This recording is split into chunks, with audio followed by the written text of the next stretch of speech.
Ассаламу алейкум, құрметті канал тергеушілер, құрметті қонақтар.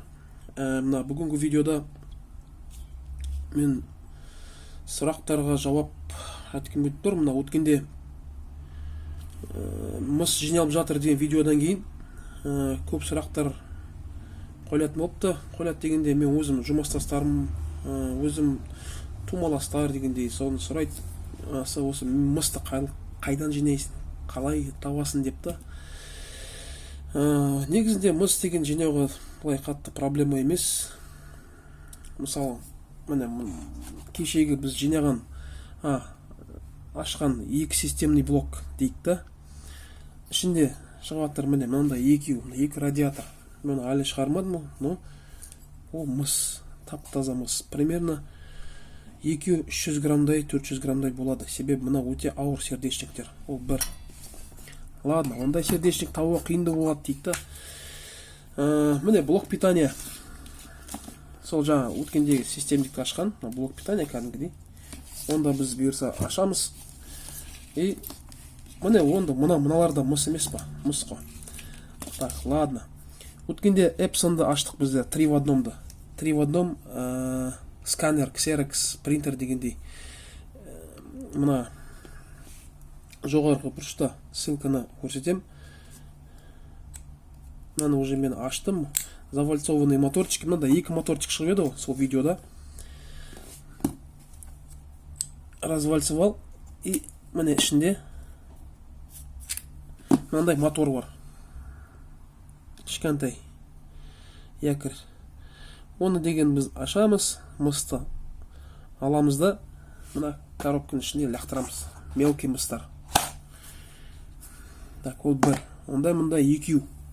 Мынанда ашу керек болады. Бұйырса ашам. Мынандай якорь шығады ішінен. 100%. Кене мынандай флопиктер шықты. Флопиктердің өзінде деген тұрған мыс. Примерно мына 3, 2, неше мынақта. Көп болса бір 50 граммдай мыс шығады. Онда бәрін аламыз да мына коробкаға тастаймыз, мелкилерге. Так, енді мынау жесткий дисктен шыққан моторчиктер. Кішкентай. Біреуін міне мен уже аштым, кішкене бетіп. Тек төрт жібереміз де. Төртіп. Міне. Ішінде мынандай мыстар бар. Онда, конечно, көп емес ол. Көп емес. Но ода мыс. Онда біз не істейміз? Шығарамыз да. Ана коробканың ішінде жинай береміз.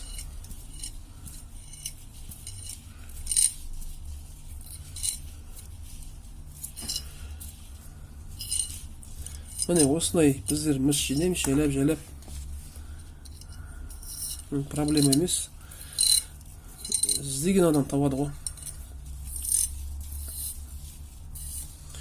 Бізде Ақтау қаласында мыстың келесі әртүрлі бағалар 1700-ден басталады. 1850-ден қабылдайтындар да бар.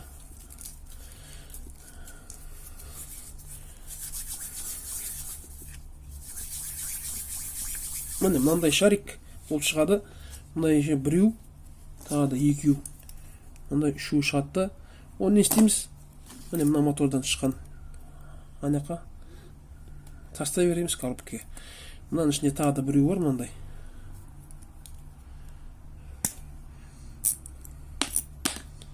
Мінеке. Ода бұйырса ана коробканың ішіне кететін зат қой. Осылай шығарамыз.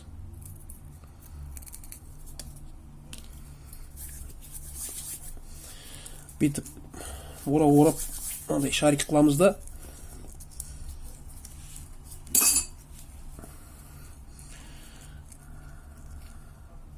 Копилкаға тастаймыз.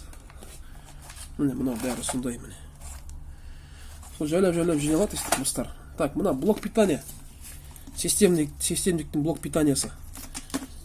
Так, мынау сымдар кесіледі. или қолмен тазалаймын, или мен оны өртеймін. Екі варианттан біреу. Сосын енді ішінде латунь, міне ішінде нелі көрініп тұр. Мұнда мыс бар. Негізі блок плитаның ішінде мыс көп. Так, енді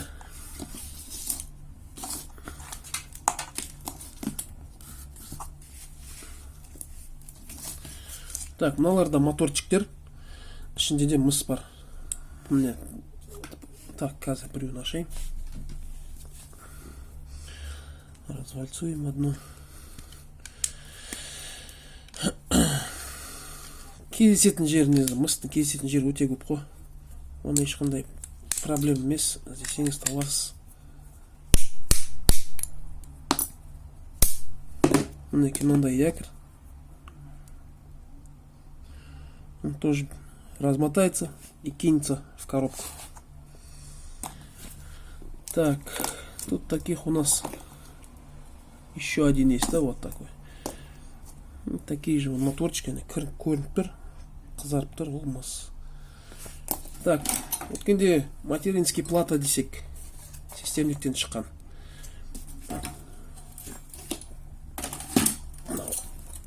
Ыңғайлы болады. Так, мінеки мынау мыс. Оны қалай нетеміз? Аламыз. Мынамен кусачкамен аламыз да. Так, ең бірінші қысқаш. Так.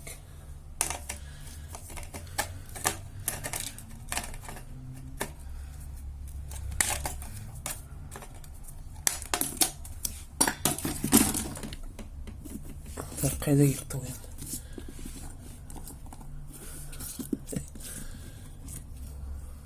Қайда кетті?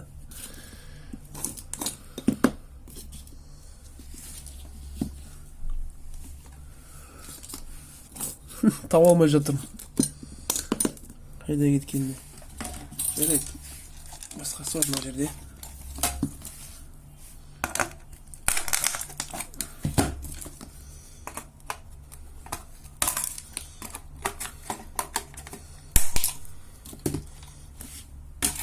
Міне. Оны бүйтіп ашамыз да. Астында мына феррит па, ол бізге қажет емес.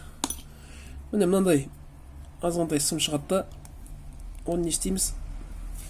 Онда бүйтіп копилкаға тастаймыз. Мынау өзі мысалы гүл мелочь дегенде, бірақ салмағы сезіліп тұр салмағы.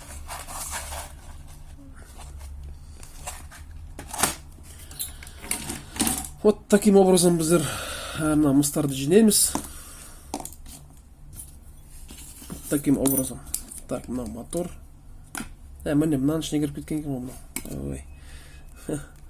Партизан. Так, тығылайын дедім ба? Марш копилку.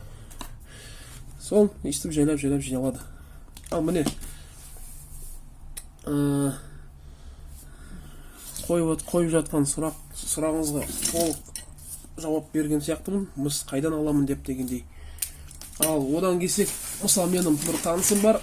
Танысым маған жақында емес, бір екі күндіктің ішінде где-то міне осындай DVD алып келді.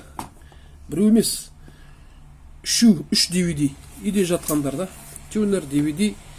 Ал мынаның ішінде мысалы, мынаның ішінде мыс жоқ емес дейсіз ба? Бар ғой, міне шнурын өзі что стоит да.